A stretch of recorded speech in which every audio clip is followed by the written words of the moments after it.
Hi అండి, మనం ఫ్రిడ్జ్ని ఎలా డీప్ క్లీన్ చేసుకోవాలి ఏంటి అనేది ఈ వీడియోలో మనం చూద్దాము. ఫస్ట్ ఆఫ్ ఆల్ మనం ఫ్రిడ్జ్ని డీప్ క్లీన్ చేసుకునే ముందు ఫ్రిడ్జ్ స్విచ్ అనేది ఆఫ్ చేసుకోవాలండి.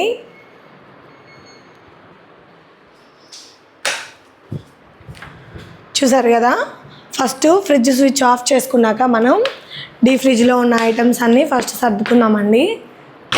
చూస్తున్నాను కదా, వీటన్నిటిని మనం ఫ్రిడ్జ్లో నుంచి బయటికి తీసేయాలి.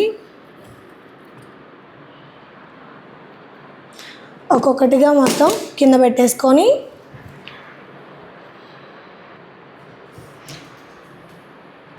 నీట్గా వీటిలో ఉన్న పేపర్స్ అన్నీ తీసి మనం ఒకసారి వాష్ చేసుకొని మళ్ళీ నీట్గా అరేంజ్ చేసుకోవాలి.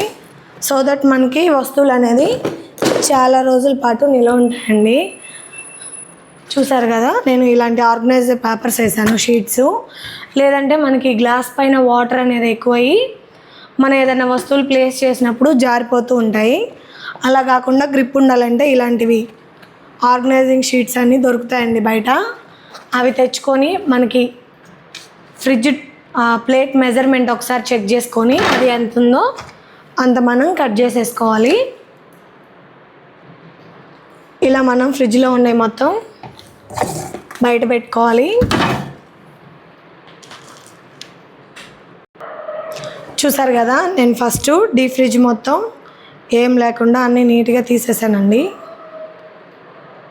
ఫస్ట్ మనకి ఏంటంటే డీప్ ఫ్రిడ్జ్లో పెట్టిన ఐటమ్స్ ఎక్కువసేపు బయట ఉంటే పాడవుతాయి కదా, అందుకని ఫస్ట్ మనం డీప్ ఫ్రిడ్జ్ సైడ్ అంతా క్లీన్ చేసేసుకొని దాంట్లోనే ప్లేస్ చేసేసుకుందాము. సో ఇవన్నీ నేను తీసేసి వాష్ చేసి ఆరబెడతానండి.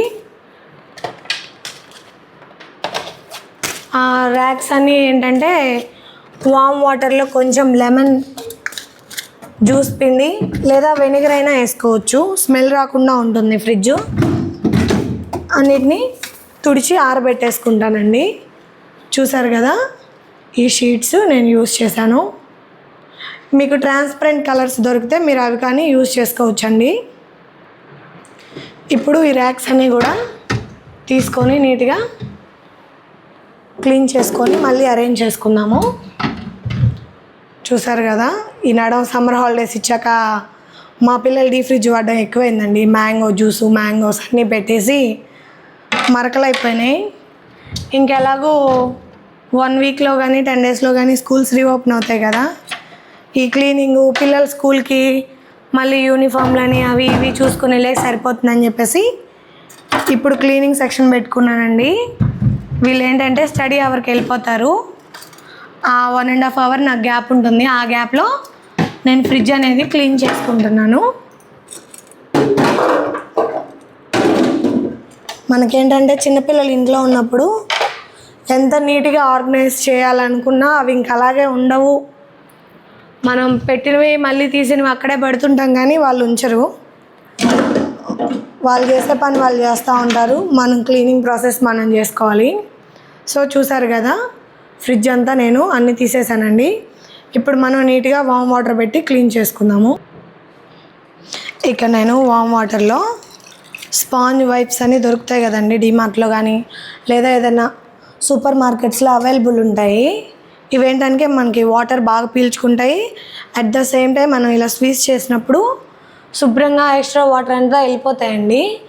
క్లీనింగ్కి బాగుంటుందని చెప్పేసి తెచ్చుకున్నాను. కిచెన్లోకి మనకి కౌంటర్ టాప్ మీద వాటర్ పడ్డప్పుడు మనం త్వరగా పీల్చుకోవు కదా నాప్కిన్స్, అలాంటప్పుడు ఇవి ఒకసారి ట్రై చేసి చూడండి. ఎందుకంటే కిచెన్లో ఏంటంటే మనకి బండ్ల పైన అంతా వాటర్ పోసేస్తారు కదా, అవి మనం కాలు పెట్టేసినా లేదా పిల్లలు అటు ఇటు పరిగెత్తుతూ ఉన్నా జారి కింద పడిపోతారు. అలాంటి టైంలో యూజ్ అవుతుంది కదా అన్నట్టు తీసుకున్నానండి. బట్ ఇవి చాలా బాగా వర్క్ అవుతున్నాయి. మీరు ఒకసారి ట్రై చేయండి అవైలబుల్లో ఉంటే స్టోర్స్లో మీకు దగ్గరలో. సో దట్ మనం ఇలాగా అంతా నీట్గా తుడిచేసుకోవాలండి. లేదనుకో మనకి మ్యాక్సిమం 6 నెలలకు ఒకసారన్నా ఫ్రిడ్జ్ అనేది డీప్ క్లీన్ చేసుకోవాలండి. లేకపోతే ఫ్రిడ్జ్లో పెట్టిన మన ఫుడ్ కానీ గ్రాసరీస్ కానీ ఏవైనా స్మెల్ వచ్చేస్తాయి. మనం అప్పుడప్పుడు ఫ్రిడ్జ్ని క్లీన్ చేసుకుంటూ ఉంటేనే మనకి ఫుడ్ కంటెంట్ అనేది పాడవకుండా ఉంటాయి ఫుడ్స్ దీంట్లో. ఇదేంటంటే నన్ను అడిగితే నా సగం కిచెన్ పైనే ఫ్రిడ్జ్లో ఉంటుందండి. పిండ్లు కానీ లేదంటే పప్పు దినుసులు కానీ చింతపండు కొబ్బరి ఆల్మోస్ట్ 30% కిచెన్ ఇందులోనే పెట్టేసుకుంటాను. అందుకని ఫ్రిడ్జ్ కొంచెం పెద్దదే తీసుకున్నాము. ఇల్లు మారేటప్పటికి చూడాలండి. ఏంటంటే మనకి ఇంత పెద్ద ఫ్రిడ్జ్ చిన్న చిన్న హౌస్లో ఎంట్రన్స్లో మనకి మెట్ల దగ్గర అలా పట్టదని డౌటు. బట్ అప్పుడు ఎలాగోలాగా ఒకరోజు కష్టపడి పెట్టేస్తే మనం గ్రోసరీస్ అయినా ఏమైనా పాడు కాకుండా ఉంటాయి అనేది ఆలోచించి ఇది నేను తీసుకున్నాను. మేము ఈ ఫ్రిడ్జ్ కానీ ఆన్లైన్లో తీసుకున్నామండి. ఫ్లిప్కార్ట్ వాళ్ళ ఓన్ కంపెనీ అంట.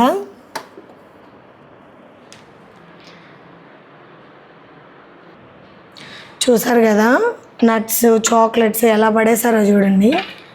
ఇవేంటంటే మనకు అలాగే ఫ్రిడ్జ్లో ఉంచామంటే మొత్తానికి ఫ్రిడ్జ్ అంతా స్మెల్ వచ్చేస్తుంది. మనం చేసే చిన్న చిన్న మిస్టేక్స్ తోటి చాలా ఫుడ్ మనకి అదే ఫ్లేవర్లో స్మెల్ రావడం త్వరగా పాడైపోవడం ఇలా జరుగుతుంటాయి.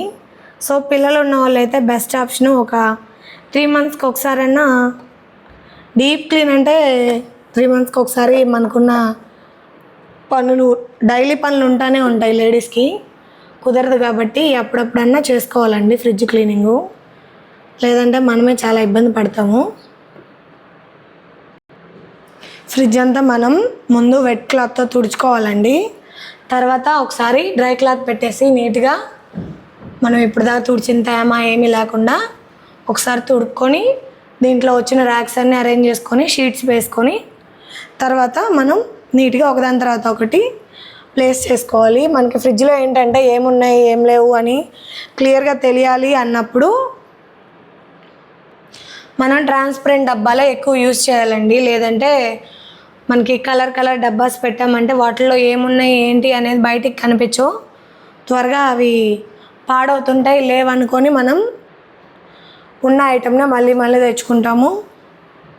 సో అలా యూజ్ అవుతుందని చెప్పి నేను మా ఫ్రిడ్జ్లోకి ఎక్కువ ట్రాన్స్పరెంట్గా కనిపించే డబ్బాలు నాకు అవైలబుల్లో ఉన్నంత వరకు అన్నీ ఒకేలాంటివి తెచ్చుకున్నానండి. ఇవి చాలా బాగా యూజ్ అవుతున్నాయి. మనకేంటంటే సో ఈ వస్తువు ఉంది ఇది లేదు అని అర్థమవుతూ ఉంటుంది.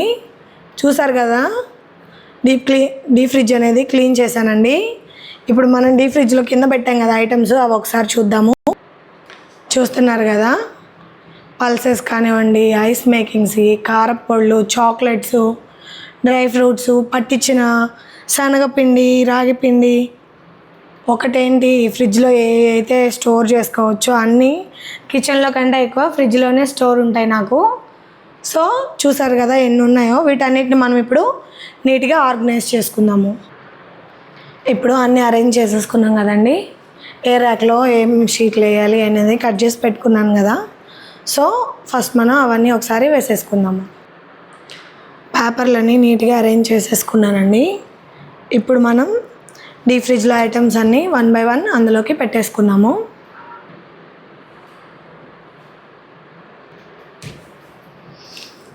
ఫస్ట్ ఆఫ్ ఆల్ మనకేంటంటే నేను పై ర్యాక్లో పల్సెస్ అవి పెట్టుకుంటానండి. ఎక్కువ స్ప్రౌట్స్ అవి వేసుకుంటాం కదా, పచ్చి బఠానీ కానీ పెసలు శనగలు ఉడకబెట్టుకొని తినేవి ఇవన్నీ పై ర్యాక్లోనే పెట్టేసుకుంటానండి. చూసారు కదా మూత కలర్ వేరే, మిగతా డబ్బా అంతా ట్రాన్స్పరెంట్ కలరే యూస్ చేస్తాను ఎక్కువ. ఎందుకంటే మనకి లోపల ఏం ఐటమ్ ఉన్నది అనేది నీట్గా బయటికి కనిపిస్తూ ఉంటుంది. ఒక్కొక్కసారి మనం మర్చిపోయినా ఫ్రిడ్జ్ ఓపెన్ చేసామంటే ఓ పలానా ఐటమ్ ఉంది కదా దాన్ని పెట్టి యూస్ చేసి ఏదన్నా కర్రీ చేద్దాం లేదా స్నాక్ చేద్దామని వెంటనే గుర్తొస్తుంది. అందుకనే నేను ఇలాంటి డబ్బాలన్నీ తీసుకొచ్చుకున్నానండి. పసుపు, మొక్కజొన్న విత్తనాలు అన్నీ వాట్ నాట్ అన్నీ దాంట్లోనే ఉంటాయి. సో దట్ డీప్ ఫ్రిడ్జ్లో ఎక్కువ రోజులు స్టోర్ ఉండడానికి అవకాశం ఉంది కాబట్టి నేను అన్నీ 1 by 1 దాంట్లో అరేంజ్ చేసుకుంటున్నాను. చూసారు కదండి డీప్ ఫ్రిడ్జ్లో అన్నీ నేను ఎలా అయితే అరేంజ్ చేసుకున్నానో. ఫస్ట్ 3 steps డబ్బాల్లో ఉండే ఐటమ్స్ అన్నీ పెట్టానండి. లాస్ట్ యూటిలిటీ బాస్కెట్స్ ఇస్తారు కదా, అందులో పిండ్లు ప్యాకెట్స్ కానీ చింతపండు కొబ్బరి అలాంటివి పెట్టాను. ఈ సైడ్ ర్యాక్స్ ఏంటంటే మనకి మసాలా దినుసులు, కేకుల మీద వేసుకునే చాక్లెట్స్, చాకో చిప్స్ చిన్నవన్నీ పెట్టేశాను. అవి జీడిపప్పు, పెసరపప్పు, ఇంకా డీప్ ఫ్రిడ్జ్లో ఏమైతే పెట్టుకోవచ్చో అవన్నీ పెట్టేశానండి. సో ఇది నా డీప్ ఫ్రిడ్జ్ క్లీనింగ్ అండి. మన నెక్స్ట్ వీడియోలో మామూలు ఫ్రిడ్జ్ని ఎలా క్లీన్ చేసుకోవాలి, కూరగాయలు పాడవకుండా ఎలా స్టోర్ చేసుకోవాలి ఏంటి అనేది చూసేద్దాము. మీకు కానీ నా వీడియో నచ్చినట్లయితే లైక్ చేయండి, షేర్ చేయండి, సబ్స్క్రైబ్ చేయండి. Thank you for watching.